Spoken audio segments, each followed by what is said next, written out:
우리에게는 다섯 가지의 림이 필요하다. 다섯 가지의 림, 어떤 것일까요? 첫 번째가 떨림이 필요하다.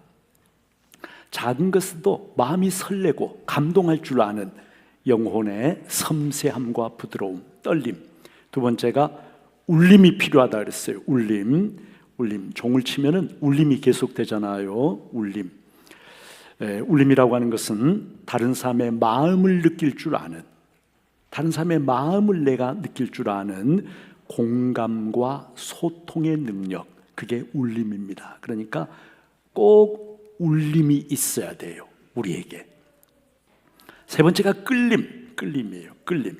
끌림은 끌어당기는 힘이죠. 끌림.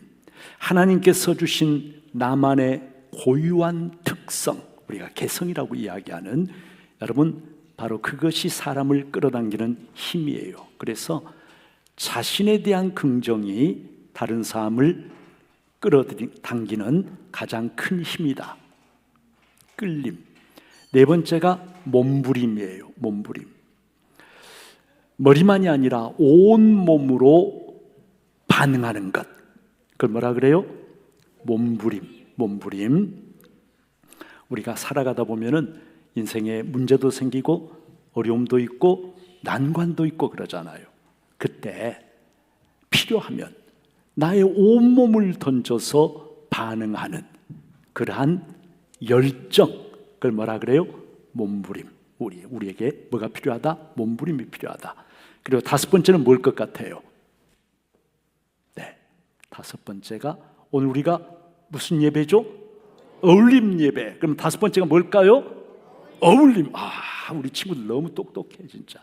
어울림. 사람은요 혼자 사는 게 아니에요. 다른 사람과 같이 어울려서 살아가요. 몸과 마음이 다른 사람과 어울릴 줄 아는 어울림의 능력. 여러분, 이거 참 중요한 거죠. 다른 사람과 어울리기 위해서는 뭐가 필요할까요? 다른 사람에 대한 따뜻한 마음, 열린 마음, 이해하고 공감해주는 마음, 배려해주는 마음, 그런 마음이 있어야 다른 사람과 잘 어울릴 수가 있어요. 자, 다섯 가지의 림 말씀드렸는데 뭐라고요? 떨림, 울림, 끌림, 몸부림, 그리고 어울림. 잘했어요. 자, 우리 중북교회 모든 성도님들이, 또 특별히 자라나고 있는 우리 어린 세대, 다음 세대들이 이 다섯 가지의 림을 다 골고루 갖춘 멋진 사람들로 성장하기를 축복합니다. 네, 오늘 성경에 보면은 한 여인이 등장해요. 이 여인은 안타깝게도 가늠하다, 좋지 않은 짓을 하다가 현장에서 붙잡혀 끌려온 그러한 여인이었어요. 이 여인의 모습이 어떠했을까? 우리는 충분히 짐작을 해볼 수가 있습니다. 옷은 찢어지고 머리는 막 헝클어질 대로 헝클어지고 끌려 나오느라고 아마 신발도 제대로 신지 못한 맨발이었을 수도 있어요. 두려움과 수치심 때문에 아마 제대로 몸을 가누기도 어려웠을 거예요. 어찌할 바를 알지 못하고 고개를 푹 숙이고 부들부들 떨고 있었을 것입니다. 이 여인을 예수님께 데리고 온 사람들은 또 어떤 모습이었을까요? 그 사람들의 모습 역시 우리는 충분히 짐작을 해볼 수가 있어요. 율법에 따르면 돌로 쳐 죽여야 한다. 그래서 이 여자를 죽이려고 하는, 살기로 그 눈빛이 번들거리고 있는 사람들, 그리고 이 여인은 죽어 마땅하다, 손가락질하는 그 모습, 그리고 비난하고 야유하는 함성. 예수님은 손가락으로 땅바닥에 무엇인가를 쓰고 계셨는데 여러분, 왜 그러셨을 것 같아요? 제 생각에는 사람들의 살기 어린, 살기 등등한, 비난하고 정죄하는 이 사람들의 그런 모습을 마주보기가 예수님 너무나 마음이 불편하셨기 때문일 것 같습니다. 이 사람들은 왜 이 여자를 예수님 앞에 끌고 왔습니까? 율법에 대한 열심, 정의감 때문이었나요? 그렇지 않습니다. 오늘 6절 말씀에 보니까 그들이 이렇게 말함은 고발할 조건을 얻고자 하여 예수를 시험함이러라. 성경이 그렇게 말씀을 하고 있습니다. 고발할 조건, 무슨 말일까요? 당시 이스라엘은 로마의 식민 통치 아래 있었는데 사람을 죽일 수 있는 권한은 오직 로마 당국만 가지고 있었습니다. 그러니까 율법에 따라서 이 여자를 돌로 쳐 죽여라, 예수님께서 그렇게 말씀을 하시게 되면은 어떻게 되는 거예요? 그 순간에 로마법을 어기고 로마 당국에 저항하는 게 되는 거예요. 그렇다면 반대로 예수님께서 로마법을 의식하시고 그냥 놔둬라, 살려줘, 보내라 라고 하면은 어떻게 될까요? 로마법을 지키는 것은 되겠지만 그러나 하나님의 거룩하신 율법을 부정하는 그런 것이 되고 말 것입니다. 생각하면 참으로 교묘하기 짝이 없는 그러한 덫이었어요. 이러지도 저러지도 못하는 참 난처한 상황. 우리 친구들 중에 혹시 이런 난처한 상황을 가리키는 한자 혹시 학교에서 배웠을까? 이러지도 저러지도 못하는 그런 상황을 뭐라 그런지 알아요? 우리 친구들이 알기에는 조금 아무래도 우리 사면초가, 사면초가 비슷한 말이 나왔네. 사면초가보다는 진퇴양난이라 그래요. 진퇴양난. 앞으로 나갈 수도 없고 뒤로 빠질 수도 없는 어려운 상황. 그리고 이 진퇴양난, 이러지도 못하고 저러지도 못하는 이런 상황을 우리 혹시 이제 이건 우리 친구들이 알 수도 있는데 요즘 말로는 뭐라 그럴까? 요즘 말로는 이런 걸 말하면 빼박이라 그래요. 빼박. 빼지도 박지도 못하는, 이럴 수도 저럴 수도 없는 상황. 예수님의 입장에서 보자면 이 빼박이 이러지도 못하고 저럴 수도 못하는 난처한 상황이고, 예수님을 덫에 걸려고 하는 사람들의 입장에서 보자면 예수님이 이러지도 저러지도 못하고 확실하게 자기들의 덫에 걸렸다라고 말하는 무슨 상황? 빼박의 상황. 빼박 알죠? 빼박이라는 거야. 지금 예수님이 빼박에 걸렸다 그 말이에요. 예수님이 아무 말씀 안 하시고 계속 땅바닥에 글을 쓰고 계시니까 됐다, 이제 예수가 할 말이 없구나, 우리들한테 확실하게 덫에 걸렸구나 싶어가지고 계속 말씀 한마디 해보세요. 사람들이 예수님을 다그칩니다. 그때 예수님께서 천천히 일어나셔서 조용히 한마디 놀라운 말씀을 하십니다. 뭐라고 말씀하셨습니까? 7절에 보니까 너희 중에 죄 없는 자가 먼저 돌로 치라 말씀하셨어요. 율법에 따라 이 여자가 돌로 쳐 죽임을 받아야 하느냐? 그렇다면 그렇게 해라. 단지 너희 중에 죄 없는 자가 먼저 돌로 이 여자를 쳐라.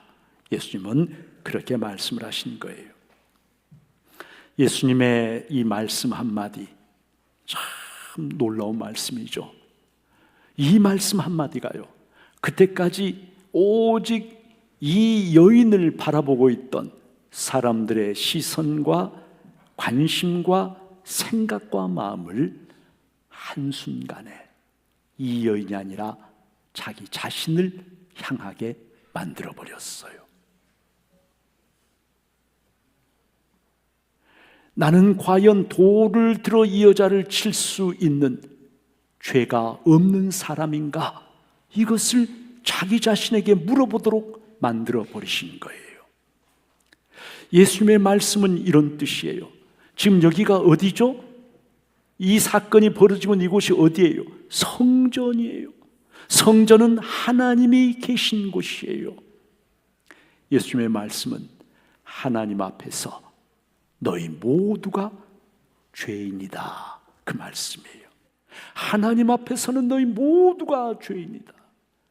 사람들 앞에서는 나는 죄가 없고 너는 죄가 있고 그래서 돌로 너를 쳐야 하고 그렇게 이야기를 할 수 있을지 모르지만, 그러나 하나님 앞에서는, 지극히 거룩하신 하나님 앞에서는 모두가 똑같은 죄인이다.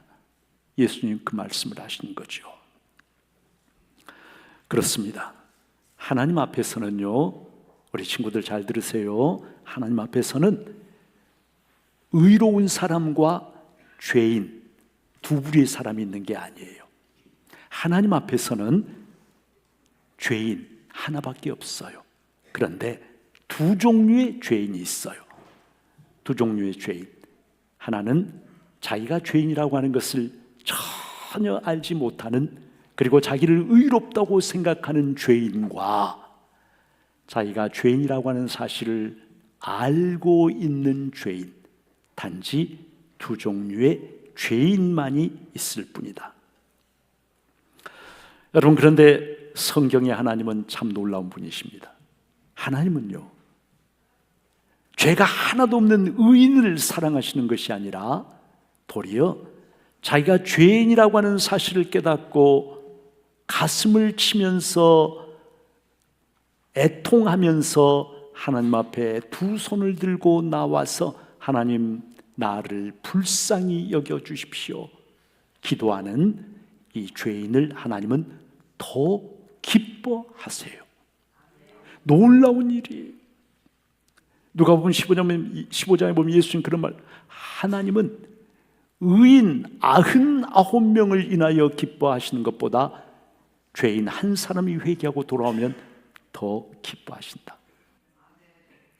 죄인이 하나님 앞에 회개하고 돌아올 때, 하나님, 나는 죄인입니다, 하나님 나를 불쌍히 여겨주십시오라고 두 손 들고 하나님 앞에 나올 때 하나님은 그 사람을 기뻐하시고 그 사람을 불쌍히 여겨주시고 그 사람에게 풍성한 은총을 부어주시는 그런 하나님이십니다.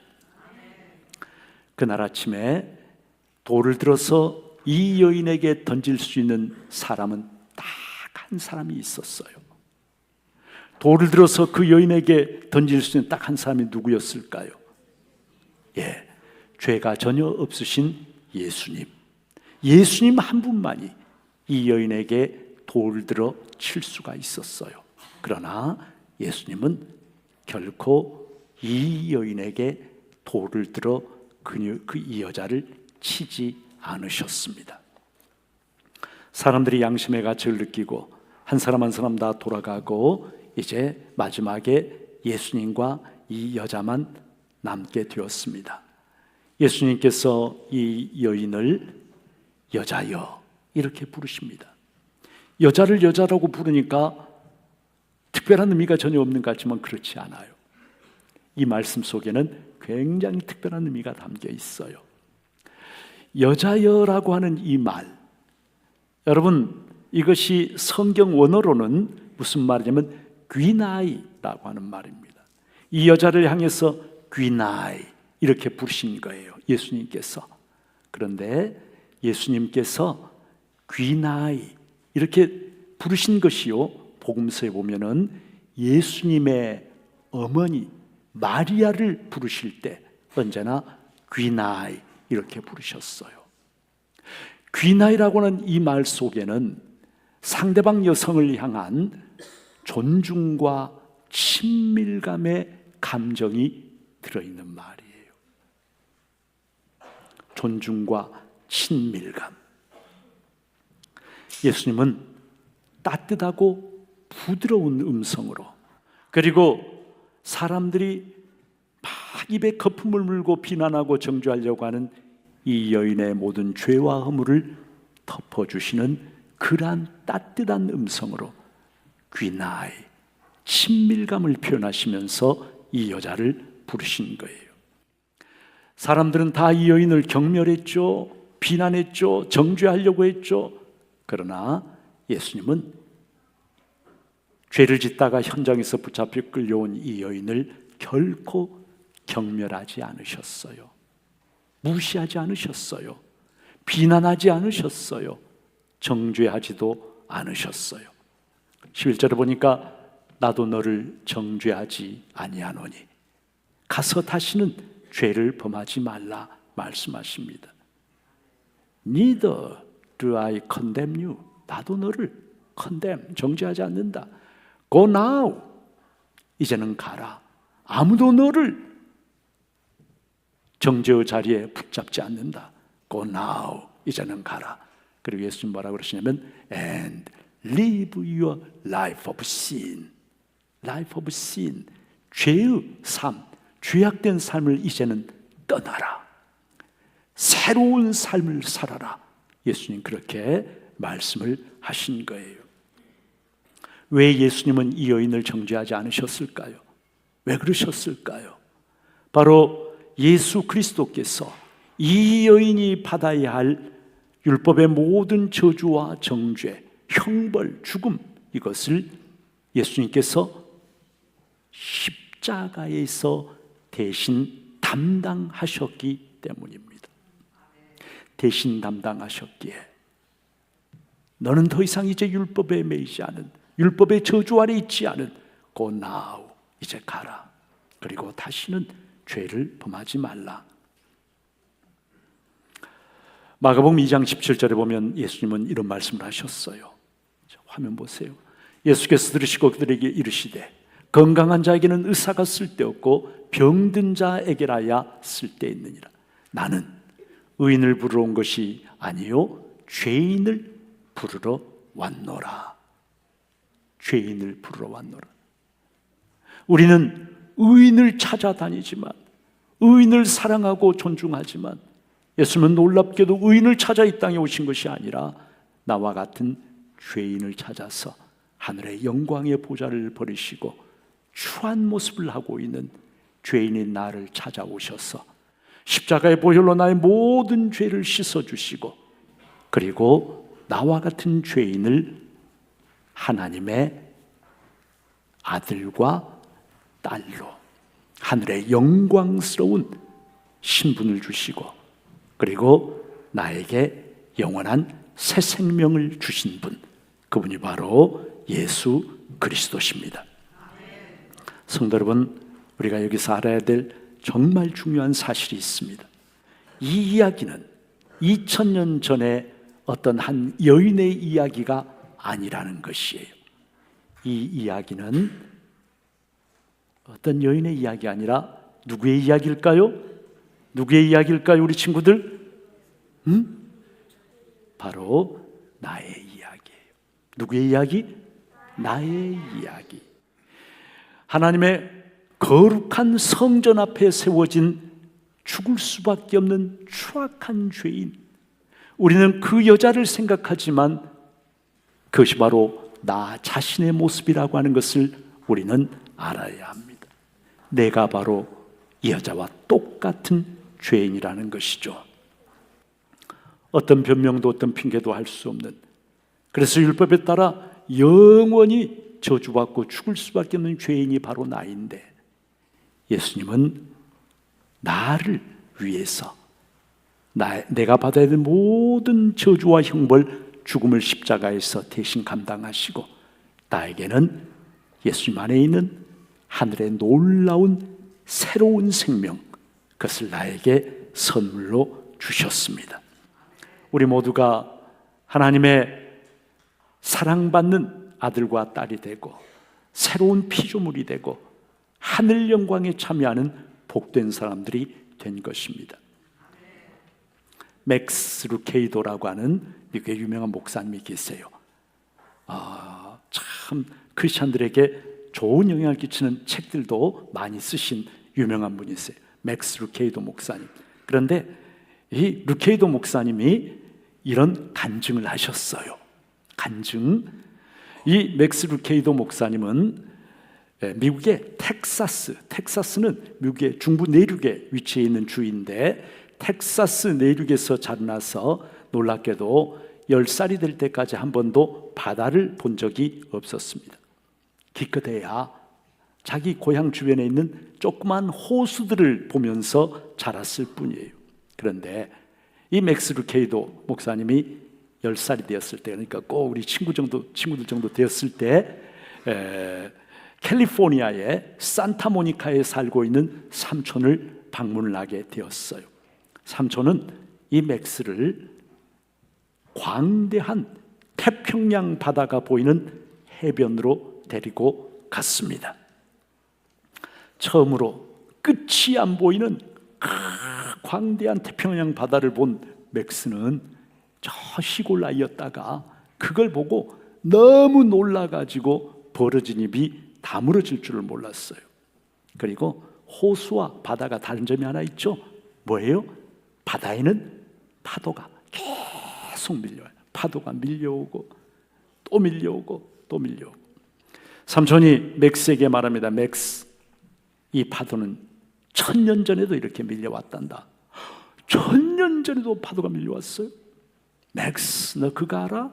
이 파도는 말이야, 우리가 죽고 1000년이 지나도 계속 밀려올 거야. 계속 밀려올 거야. 파도가 계속 밀려올 거야. 맥스는 그 사실을 믿을 수가 없었습니다. 맥스는 삼촌의 이야기를 듣고 해변에 막 뒹굴었어요. 온몸에 모래가 묻었어요. 온몸에 모래를 잔뜩 묻힌 채로 바다로 뛰어드니까 파도가 샥 닥쳐와서 어떻게 됐을까요? 한순간에 모든 모래를 깨끗하게 씻어냈어요. 맥스는 다시 바닷가로 뛰어나와서 또다시 해변에 뒹굴어 온몸에 또다시 새까만 모래가 다 달라붙었어요. 또다시 이 맥스가 바다로 뛰어드니까 또다시 거대한 파도가 와서 샥 하면서 맥스의 온몸에 붙은 모래를 깨끗하게 한순간에 다 씻어버렸어요. 다 씻어버렸어요. 이 이야기를 하고 나서 루케이도 목사님은 이렇게 말씀을 했습니다. 사랑하는 성도 여러분, 하나님의 사랑도 이와 같습니다. 우리가 아무리 큰 죄와 허물이 있다 할지라도, 어떤 허물과 어떤 죄가 있다 할지라도 하나님 앞에 나아가서 고백하는 그 순간에 마치 이 태평양의 파도처럼 우리의 모든 죄와 허물을 단 한순간에 깨끗하게 해버리십니다. 이것이 바로 하나님의 사랑입니다. 이렇게 말씀을 하셨어요. 우리 친구들, 우리가 하나님 앞에 아무리 잘못을 범하고 죄를 지어도 하나님 잘못했어요, 하나님 용서해 주세요, 그 말 한마디에 하나님은 우리의 모든 죄와 허물을 어떻게 한다고요? 온몸에 모래를 묻히고 파도 속에 들어가면 깨끗하게 씻어버리는 것처럼 한순간에 깨끗하게 우리의 모든 죄를 씻어버리시고 우리를 하나님의 사랑하는 아들과 사랑하는 딸로 받아들여 주신대요. 하나님 너무 좋으시죠? 그죠? 하나님 감사해요. 한번 해보세요. 너무 착한 우리, 어떻게 저렇게 예쁜지 몰라요. 십자가에 나타난 나를 향한 하나님의 사랑. 이 땅에 살면서 우리는 끊임없이 연약함 때문에 허물 또 죄를 짓지만, 그러나 예수 그리스도의 십자가의 보혈은 우리의 모든 죄를 씻고도 남음이 있는, 마치 태평양에 끊임없이 밀려오는 은혜의 파도, 사랑의 파도, 바로 나를 향한 하나님의 사랑입니다. 우리는 그 사랑 안에 살고 있습니다. 우리 중부의 귀한 성도님들, 또 자라나고 있는 우리 귀한 친구들, 우리 모두가 하나님의 사랑을 마음껏 느끼고 체험하면서 하나님 감사합니다 하면서 감격 속에 살아가는 복된 우리 성도님들과 우리 사랑하는 교회 학교의 모든 친구들 되시기를 주님의 이름으로 축복합니다.